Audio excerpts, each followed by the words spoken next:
Avez-vous déjà joué au jeu Qui suis-je, où il faut faire deviner ton identité à partir de plusieurs questions, oui ou non? Ouais. Est-ce que je suis un homme? Oui. Est-ce que je suis un sportif? Non. Est-ce que je suis un acteur? Est-ce que je suis un français? Je suis un musicien. Est-ce que je suis connu pour mon travail? Est-ce que je suis... Est-ce que je suis mort? Je suis vivant? Oui. Ouais.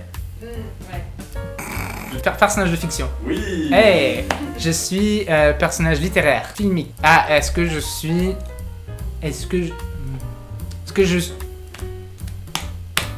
est trop bien, c'est que t'es nul à ce jeu.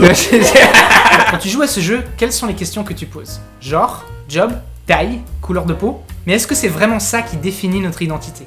En fait, la question que je vous pose, c'est... qui suis-je?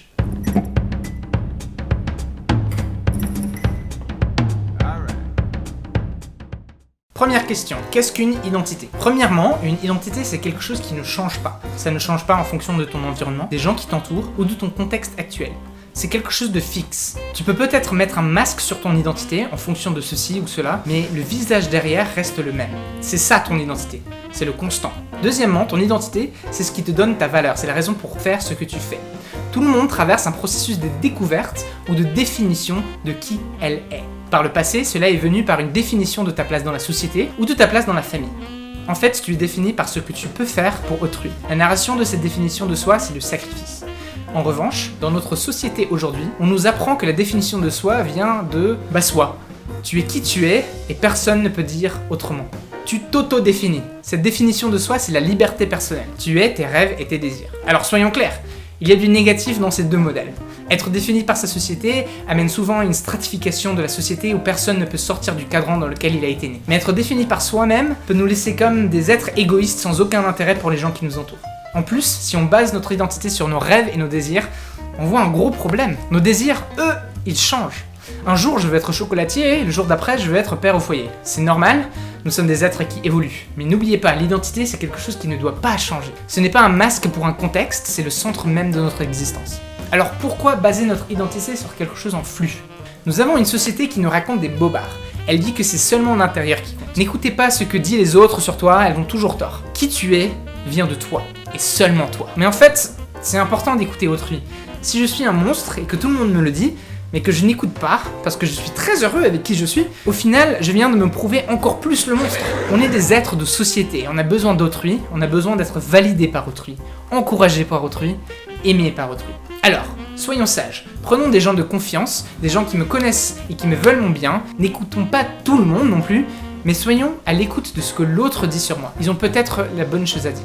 Alors je vous entends crier, c'est autrui qui me définit? Non plus, c'est ni autrui, ni moi-même. C'est quelque chose d'autre, quelque chose hors de moi, qui me connaît parfaitement, qui m'aime et qui veut mon bien. Ah, je sais, mon époux, mon épouse, petit ami, ce sont eux! Ils peuvent me définir et je base mon identité sur eux. Je suis l'époux de X. Sauf que, si ton identité est basée sur l'amour, dès que les choses vont un peu mal, ton identité est brisée et tu n'es plus personne. La Bible a une belle image pour ça. Il était une fois un homme qui bâtit sa maison sur le sable. La pluie est tombée, les torrents sont venus, les vents ont soufflé et se sont abattus sur cette maison. Elle s'est écroulée et sa ruine a été grande. C'est la même chose avec ta carrière. Tu peux être le top du top de ton industrie, le meilleur écrivain, le meilleur banquier, le meilleur pâtissier. Le jour où tu ne l'es plus ou que tu prends ta retraite, ton identité devient un tas de briques sur le sol. Alors quelle est la solution? Sommes-nous condamnés à vivre une vie d'identité en flux sans jamais vraiment savoir qui je suis? Non, il y a une troisième solution. Quelqu'un qui est parfait, qui nous connaît parfaitement et qui nous donne de la valeur en tant que tel. Pas parce que l'on fait, mais par qui nous sommes. L'identité d'un chrétien n'est pas créée, elle est reçue par Christ. C'est-à-dire qu'il n'y a rien à faire. Il n'y a pas de 7 étapes pour aller au ciel, il n'y a pas de pyramide ni de niveau spiritualité. Il y a juste Dieu qui t'appelle pour que tu puisses devenir qui tu es vraiment. Et qu'est-ce que cela veut dire pour moi? Sur comment je vis ma vie? Une grande majorité des religions fonctionnent comme ceci. Je dois agir dans la moralité pour que Dieu puisse m'accepter. Mais l'histoire de Jésus-Christ nous apprend que je suis accepté par Dieu tel que je suis. Et c'est pour cela que je dois agir dans la moralité. Vous voyez, Dieu me donne mon identité. Il me donne ce que j'ai de plus central et personne ne peut me l'enlever. Grâce à la solidité de qui je suis en Christ, il n'y a rien qui peut attaquer mon identité. Si ma carrière va mal, si mes projets vont mal, si ma vie amoureuse va mal, je suis en Christ et mon identité est fort comme le roquefort. Dans le même passage de la Bible évoqué tout à l'heure, Jésus compare cette approche à un homme prudent qui a construit sa maison sur le rocher. Donc qui suis-je? Je suis qui Dieu dit que je suis, tout simplement. Et toi? Qui es-tu? Je suis vraiment nul là ce jeu. Ah! Série comique américaine, 21e siècle, début du 21e siècle ou environ. Est-ce que je suis toujours à la télé aujourd'hui?